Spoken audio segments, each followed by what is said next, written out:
मैं डॉक्टर पुष्पा कुमारी, assistant professor, स्नातकोत्तर हिंदी विभाग, SM महाविद्यालय भागलपुर बिहार में कार्यरत हूँ। आज मैं अपने विद्यार्थियों से, जो तिलका मांझी भागलपुर विश्वविद्यालय भागलपुर के विद्यार्थी हैं, उनके स्नातक द्वितीय वर्ष के विषय हिंदी के अंतर्गत रीतिकालीन काव्य में घनानंद का प्रेम संबंधी दृष्टिकोण विषय पर विचार विमर्श करो। अर्थात आज का शीर्षक है घनानंद का प्रेम संबंधी दृष्टिकोण। घनानंद मूलतः एक प्रेमी कवि थे। जिस युग में घनानंद ने लेखनी उठाई, उस युग की प्रवृत्ति भी श्रृंगारित थी।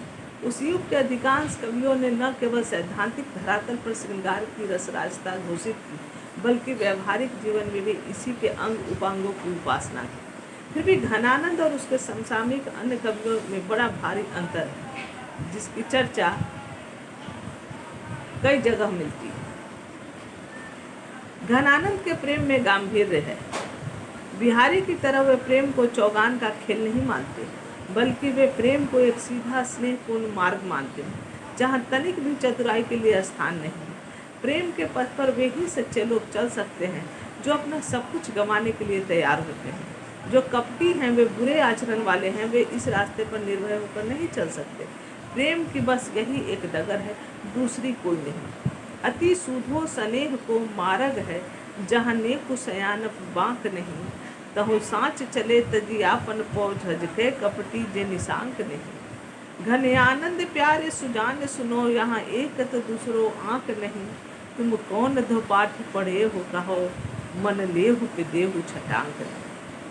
इन पंक्तियों में प्रेम के सत्यनिष्ठ मार्ग के साथ साथ प्रेमी की निष्ठुरता का भी जिक्र आया। जो प्रिया का मन तो हर लेता है, परंतु अपना मन देने में संकोच करता है। यहाँ प्रिय के समक्ष प्रेम का आदर्श रखकर कवि दिखा रहा है कि वह इसका पालन नहीं कर रहे हैं। प्रेम का मार्ग तो सीधा और सरल है, इस पर अज्ञानी से अज्ञानी व्यक्ति भी चल सकता है। असल में घनानंद का प्रेम भावात्मक है, शारीरिक नहीं।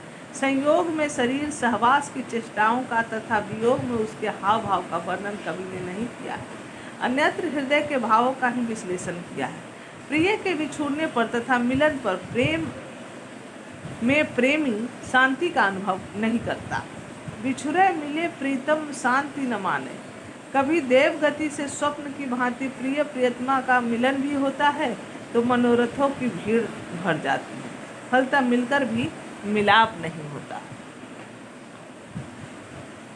कबहू जो दई गति सो सपनों सो लखो, तो मनोरथ भीड़ भरे। मिलहू न मिलाप मिले तन को, उड़की गति क्यों करी ब्योर परे। प्रिय के रूप का साक्षात्कार कर लेने से भी प्रेमी प्रसन्न नहीं होता। भगवान की छटा देखकर जैसे भक्त आश्चर्यचकित होता है, उसी प्रकार प्रेमी की बुद्धि आश्चर्यचकित हो जाती है। मति की गति रुक जाती है, कहने का सामर्थ्य नहीं रहता। क्यों करी आनंद घन लहियो संजोग सुख, ललसान भीज रीझी बातें न परे कहीं। रूप दर्शन के समय बाह्य इंद्रियों को संतुष्ट होकर हर्ष लाभ मिला, इससे पूर्व ही हृदय विविध भावों का उद्गम दुख का घूंघट उठा देता है, प्राण उसी में घुटने लगते हैं। प्रियतम का साक्षात्कार कर प्रिय बेसुध हो जाता है। घनानंद के सौंदर्य चित्र में भी एक गरिमा है जो पाठक को रस विभोर कर देता है। झलकै अति सुंदर आनन गौर, छकै दृग राजति काननी छवे। हंसी बोलन में छवि फूलन की वर्षा, उर ऊपर जाती है होय। लटलोल कपोल कलोल करे, कलकंठ मणि जल जावली होय।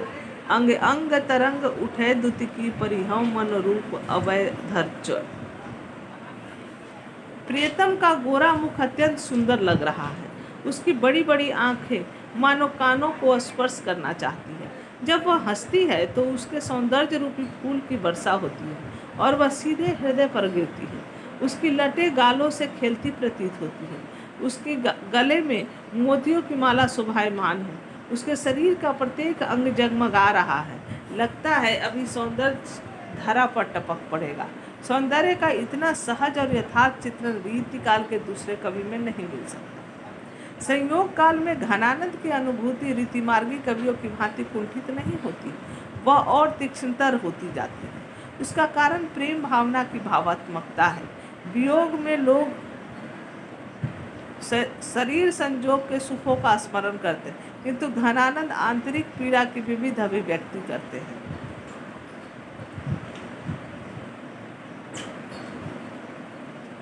यहाँ रीति काव्य का प्रेम सामाजिक परंपराओं से मुक्त नहीं था, लेकिन घनानंद ने सामाजिक बंधनों की लेस मात्र भी अपेक्षा नहीं। उन्होंने वेश्या से प्रेम किया।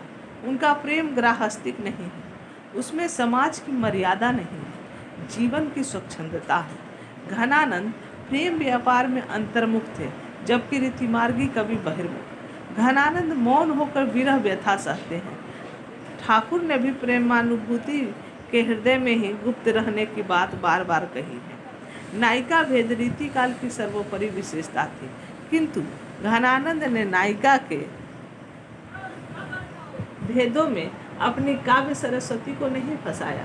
प्रेमी प्रेमिकाओं के भावों का विश्लेषण ही इनका विषय है। रीति काव्य में सम प्रेम वर्णित हुआ, किंतु घनानंद ने प्रेम की उदात्तता तथा उच्चता व्यक्त करने के लिए विषम प्रेम को ही अपनाया है। घनानंद का प्रेम एक तरफा है, इसलिए उसमें पीड़ा है। रीतिमार्गी कवियों में श्रृंगार रस के संजोग पक्ष ने अधिक विस्तार पाया है। वियोग का उन्होंने थोड़ा बहुत वर्णन किया है, पर वह मार्मिक नहीं है। घनानंद के यहाँ तो वियोग ही वियोग है। संजोग का भी वर्णन किया है तो उसमें वियोग विद्यमान रहता है, उस विरह में रहस्य भावना का भी अंश रहता है। रीतिमुक्त कवियों में घनानंद की तरह आलम के यहाँ भी वियोग प्राचुर दृष्टिगत होते हैं।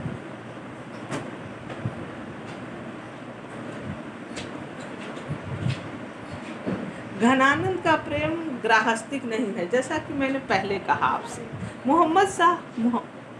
बादशाह मोहम्मद शाह के दरबार की वेश्या सुजान के साथ उसका प्रेम होता है, पर इसमें स्थिरता चरम कोटि की दिखाई गई है। प्राणांत तक प्रेमी प्रेम को नहीं छोड़ना चाहता, मरते समय भी प्राण सुजान का संदेश लेकर ही बाहर जाना चाहते। रीति मार्गी प्रेम में जो तरलता और छटा है, उसके स्थान पर यहाँ तीव्रता और आत्मा की पुकार मिलती है।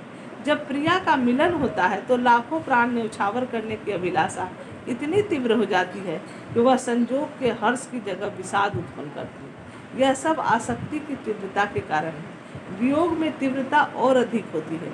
वेदना की मार्मिकता और मौन सहिष्णुता उसकी तीव्रता का ही परिचायक। वस्तुतः घनानंद की प्रेम भावना व्यथा प्रधान है।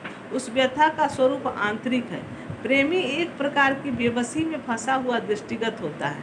प्रिय की प्रीति जो थाती की तरह छाती पर विराजमान थी, उसी का ध्यान कर विरही के नेत्र आंसू बरसाने लगे। तब कवि की अंतश्चेतना से ऐसे स्वर निकलने लगे जो सचमुच व्यथित प्राणी की पुकार है।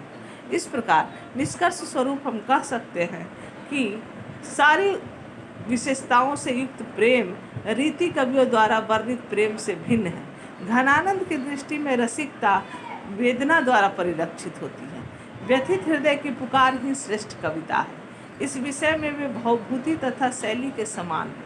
यदि रोना नहीं आता तो गाना भी रोने के समान है। गोपियों की सिसक और उनकी कसक जब तक हृदय में नहीं आई, तब तक रसिक कहलाना व्यर्थ है।